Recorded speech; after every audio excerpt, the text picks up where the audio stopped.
আমরা দেখে এসেছি ঐক্যমত কমিশন থেকে সংস্কারের পক্ষে, জুলাইয়ের পক্ষে আল্লামা মামুনুল হক এবং বাংলাদেশ খেলাফত মজলিস সবসময় আন্তরিক ছিল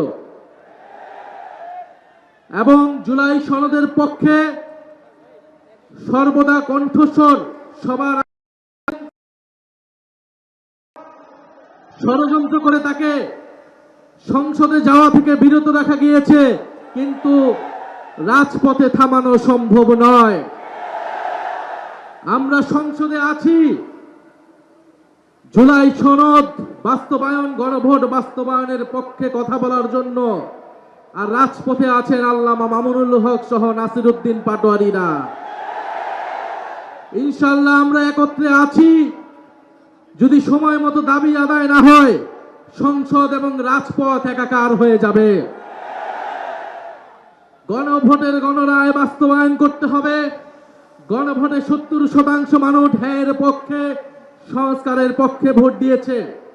আমরা এখনো একটু কথা অল্প করে বলছি, কারণ দেশে অনেক সংকট, দেশের মানুষ ভালো নেই, দেশে জ্বালানি সংকট, দেশের মানুষ চিকিৎসা পাচ্ছে না, হামের চিকিৎসা পাচ্ছে না, দ্রব্যমূল্যের ঊর্ধ্বগতি, তেলের দাম বৃদ্ধি হয়েছে।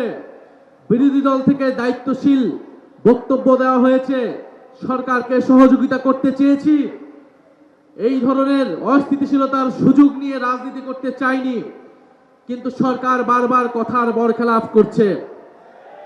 সরকার বিশ্ববিদ্যালয়গুলোকে দলীয়করণ করছে, গুন্ডা বাহিনী লেলিয়ে দিচ্ছে, সকল প্রতিষ্ঠানকে দলীয়করণ করছে, বিচার বিভাগকে কুক্ষিগত করার চেষ্টা করছে। বাংলাদেশের জনগণ, বাংলাদেশের ধর্মপ্রাণ দেশপ্রেমিক মানুষ এই নতুন করে জেগে ওঠা স্বৈরতন্ত্র, পুরনো বন্দোবস্ত, পুরনো সংস্কৃতিকে যারা টিকিয়ে রাখতে চায় তাদেরকে কোনোভাবেই প্রশ্রয় দেবে না। বাংলাদেশ খেলাফত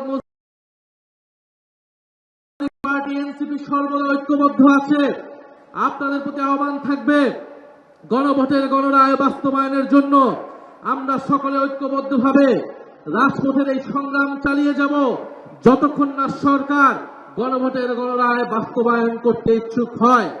আর সরকার যদি গায়ের জোরে, 2/3 জোরে গণভোটের গণরায়কে উপেক্ষা করে, তবে তার পরিণতিও পুরনো ফ্যাসিবাদীদের কায়দায় হতে হবে। ফলে এই হুঁশিয়ারি আমরা দিতে চাই, কিন্তু আমরা চাই দেশে স্থিতিশীলভাবে এই দেশের সমস্যার সমাধান হোক। সরকার যত দ্রুত গণরায় মেনে নেবে, তত দ্রুত সরকারের জন্য মঙ্গল, দেশের জন্য মঙ্গল। আজকের এই সমাবেশে যারা উপস্থিত হয়েছেন তাদেরকে ধন্যবাদ জানাচ্ছি। আসসালামু আলাইকুম।